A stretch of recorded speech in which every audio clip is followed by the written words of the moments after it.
ragazzi, oggi sono ancora in Giappone, sono a bordo della 10ª generazione di Honda Civic. Ovviamente la versione è Type R. Monta il 2000 VTEC Turbo da 320 cavalli. Stock, è pazzesca. 400 sono i Newton metro che eroga, 0 a 100 in 5 secondi e 7, velocità di punta 272 km/h, una delle più veloci che io abbia mai provato. Il peso non è tra i più contenuti, 1450 kg, ma onestamente parlando la macchina già dai primi passi mi sembra molto equilibrata e il peso mi sembra molto ben distribuito.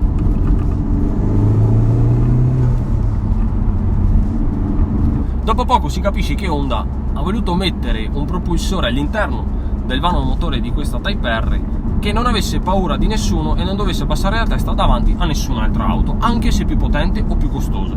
C'è potenza a pacchi, la coppia è più che sufficiente, zero ritardi di risposta grazie al turbo monoscroll, il tutto scaricato sulla sola trazione anteriore. Potrebbe essere uno dei difetti di quest'auto, ma devo ancora metterla un pochino alla prova per capire se è così oppure no. Ci sono tre modalità di guida, vedo che c'è Comfort, c'è Sport, il normale per la Type R e lo Sport. Adesso la metto subito in R+, la versione più cattiva.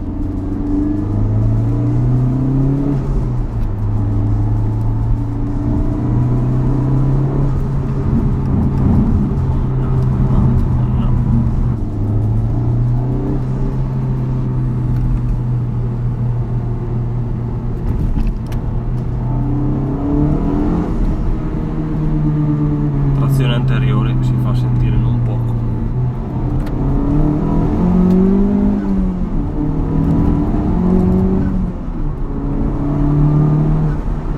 Porca p***a. Ti dà tempo di pensare solamente nel momento in cui togli la marcia e stai per andare a ridare gas.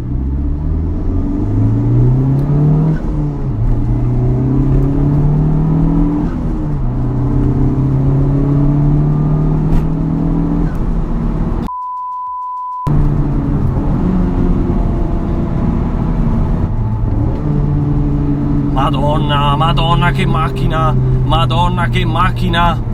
La trazione anteriore avete magari potuto capirlo da quando ho impostato le curve prima nella rotatoria, non è che non si senta o non si avverta, c'è tutta, si capisce anche con tutte le migliorie possibili e immaginabili di Honda, si avverte che purtroppo la trazione è lì, ma questo non ne pregiudica l'agilità, poiché non sta lì più di tanto a pattinare, non ci si concentra sulla trazione anteriore, avverte che sta andando nella direzione sbagliata e ti si corregge subito. È la meno invasiva o fastidiosa che io abbia mai provato.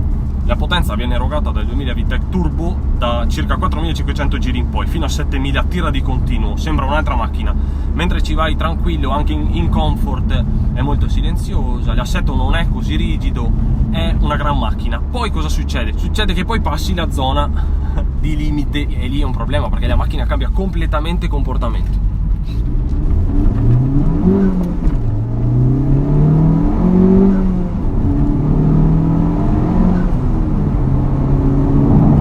No, mamma, no.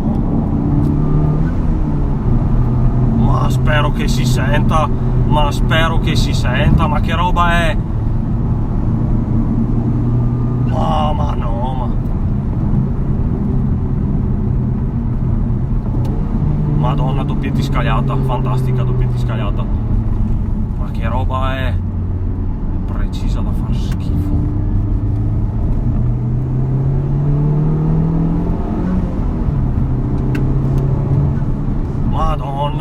Madonna, dovevo dire un sacco di robe, non riesco a dire niente. Madonna. Che precisa, cazzo.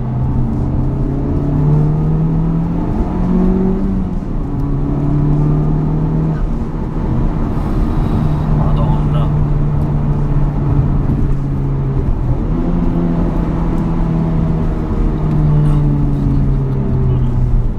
È fantastica, mi sta piacendo da matti.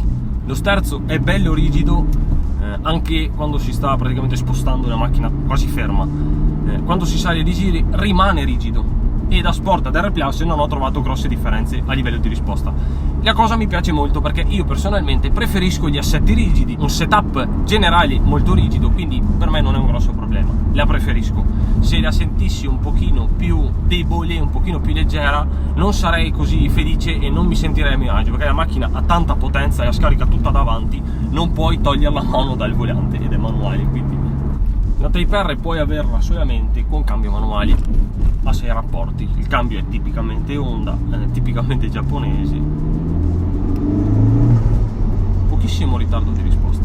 La leva è corta, è molto preciso, gli innesti sono molto secchi, soprattutto in scalata,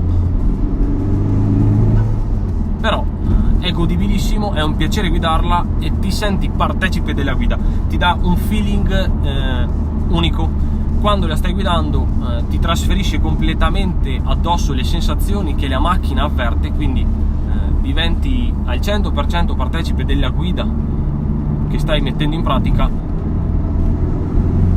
Chiaro, questo la può rendere meno efficace o meno veloce di altri competitor, che poi bisogna vedere un attimo i tempi sul giro, dipende da chi guida, ma in quanto madonna che macchina, ma in quanto a esperienza di guida non ce n'è.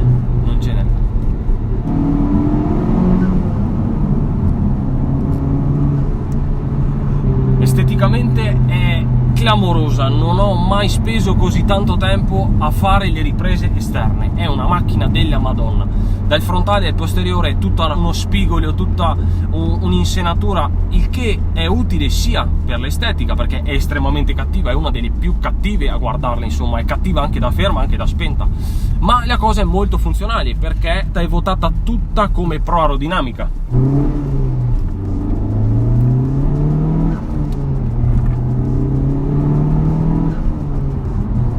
In un attimo.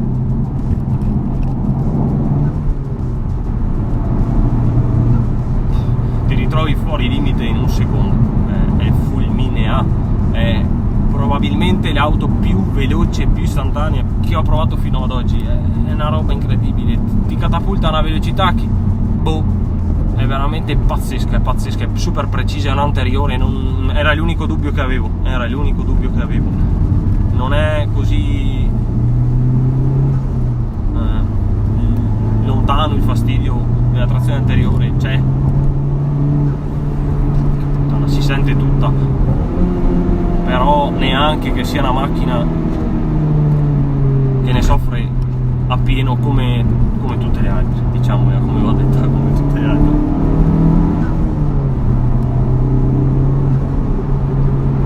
Madonna che macchina! Tornando un attimo a parlare di estetica, a me piace soprattutto dietro, perché l'estrattore finito in carbonio che ingloba lo scarico a 3 uscite centrali è qualcosa di clamoroso, ci ho perso veramente un sacco di tempo lì a filmarlo, è bellissimo, mi piace un sacco. Lo scarico è dotato di valvole e di un sistema di pressione e contropressione per cercare di portare il sound più possibile vicino a quello dei mitici aspirati Honda. Non è così, la voce manca un po', è tutta cattiveria, è tutta potenza, è tutto gas, non ha tantissima voce. Forse fargli lo scarico potrebbe essere un'idea. L'assetto ti dice chiaramente che la devi prendere e portare ad un track day, portarla in pista perché è lì il suo posto. Per strada sfigura molto di più rispetto che dentro un circuito, sembra costruita apposta per andarci a girare.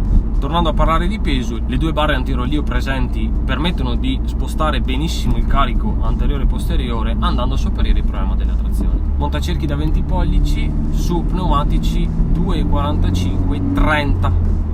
La spalla è bassissima, c'è veramente pochissimo dal cerchio alla strada, bellissimo, fanno un effetto wow. Poi hanno un disegno molto affilato, molto pulito, che permette di intravedere l'enorme impianto frenante. Il consumo sul misto è abbastanza onesto, stiamo parlando di 11 km/litro, insomma una macchina che ha un 2000 turbo da 320 cavalli, non so cosa si possa pretendere alla fine, il consumo è tutto sommato onesto. Poi chiaro, la metti in R Plus e lì lei beve, è il suo lavoro. In fase d'acquisto si ha la sicurezza di acquistare un'arma, perché se vai in pista ti diverti, se ci giri su strada è tranquilla, se trovi delle macchine più potenti davanti, dietro ci rimani per poco, basta saperlo ovviamente portare, è veramente un'auto fantastica. Il prezzo parla di 42.000 euro, però non ci si può aggiungere granché, quindi è praticamente full optional.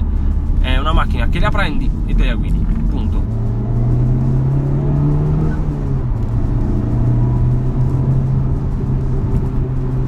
È fantastico. Se andiamo a paragonarla ad automobili di potenza ed allestimento simile, su altri marchi si va a spendere molto di più. Dunque, come ho detto, sia che la si vada a prendere nuova di pacca, sia che la si vada a comprare usata, si sta facendo un ottimo affare. Chiaro, dare certe cifre per certi marchi ai più può sembrare una follia, e invece è un ottimo investimento.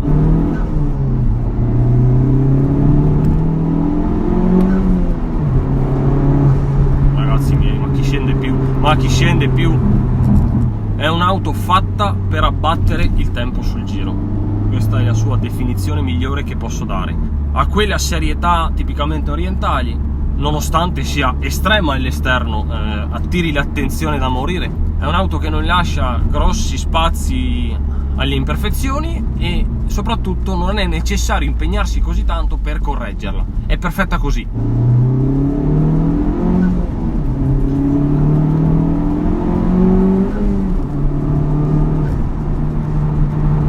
Direi che l'unico limite può essere esclusivamente un pilota scarso.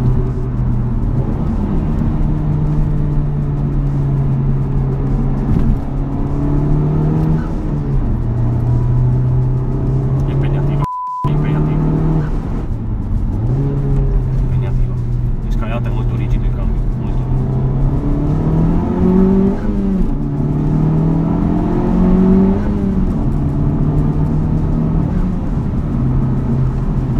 presenti quelle macchine che hanno un sacco di cavalli scritti e poi dici non lo so se sono proprio quelli. Questa ce li ha tutti, questa ha un maneggio sotto il cofano, questa ha un maneggio sotto il cofano, mamma mia che macchina. Sono sincero, stanotte non ho dormito un c***o perché ero super impegnato a pensarci. Madonna santa, c'ho i battiti a manetta. Non sto esagerando ragazzi, insomma oggi come oggi ne ho provate diverse. Questa qua spacca i c***o, questa qua spacca i c***o. Grazie per aver visto il video, mi sono divertito da matti. Se ti è piaciuto metti like e iscriviti al canale se non l'hai ancora fatto. Ciao!